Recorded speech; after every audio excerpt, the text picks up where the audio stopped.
ఏపీలో మహాశివరాత్రి వేడుకలు సందడిగా సాగుతున్నాయి. శైవ క్షేత్రాలు భక్తులు పెద్ద ఎత్తున తరలివస్తున్నారు. శ్రీశైలం, కోటప్పకొండ, ద్వారపూడి భక్తజన సంద్రంగా మారింది.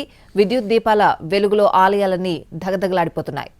ద్వాదశ జ్యోతిర్లింగాలలో ఒకటిగా ప్రఖ్యాతిగాంచిన శ్రీశైలం శ్రీ బ్రహ్మరాంబ మల్లికార్జున స్వామి దేవస్థానంలో మహాశివరాత్రి బ్రహ్మోత్సవాలు అంగరంగ వైభవంగా జరుగుతున్నాయి. మహాశివరాత్రి సందర్భంగా స్వామివారి దర్శనం కోసం శ్రీశైల క్షేత్రానికి భారీగా తరలివస్తున్నారు భక్తులు. భక్తులకు మరిన్ని సౌకర్యాలు అందించేందుకు శ్రీశైలం దేవస్థానం ప్రత్యేక ఏర్పాట్లు చేపట్టింది. సోమవారం స్వామి అమ్మవార్లు పుష్ప పల్లకీలో విహరించారు.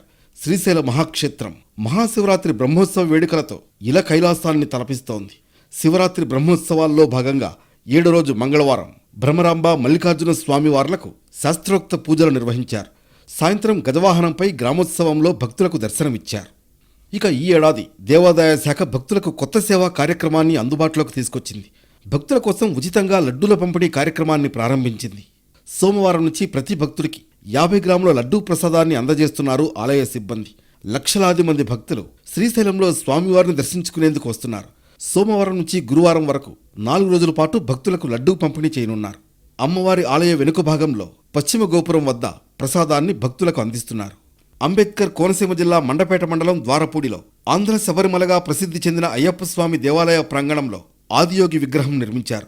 భారతదేశంలో అతిపెద్ద ఆదియోగి విగ్రహాలు బెంగళూరు, కోయంబత్తూరులో ఉండగా ద్వారపూడి అయ్యప్ప దేవాలయంలో 60 అడుగుల ఎత్తు, 100 అడుగుల వెడల్పుతో 3వ అతిపెద్ద విగ్రహం రూపుదిద్దుకుంది. ఆదియోగి విగ్రహం వెనుక భాగం నుంచి లోపలికి వెళ్లేందుకు ప్రవేశ మార్గం ఉంది.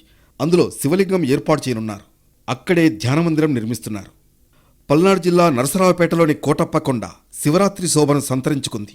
కోటప్పకొండ మహాశివరాత్రి తిరునాళ్లను రాష్ట్ర పండుగగా గుర్తించడంతో మరింత ప్రాధాన్యత పెరిగింది. ఏపీ నుంచే కాకుండా ఇతర రాష్ట్రాల నుంచి సైతం అనేక మంది భక్తులు కోటప్పకొండ తిరునాళ్లకు తరలివస్తారు. ఈ ఏడాది దాదాపు 15 లక్షల మంది భక్తులు వస్తారని అధికారులు అంచనా వేస్తున్నారు. భక్తులు కొండకు వచ్చిపోయే సమయంలో ఎలాంటి ట్రాఫిక్ సమస్యలు తలెత్తకుండా పోలీస్ శాఖ ప్రత్యేక ప్రణాళికలు రూపొందించింది. దాదాపు 3,000 మంది పోలీస్ సిబ్బంది పండుగకు విధులు నిర్వహిస్తున్నారు.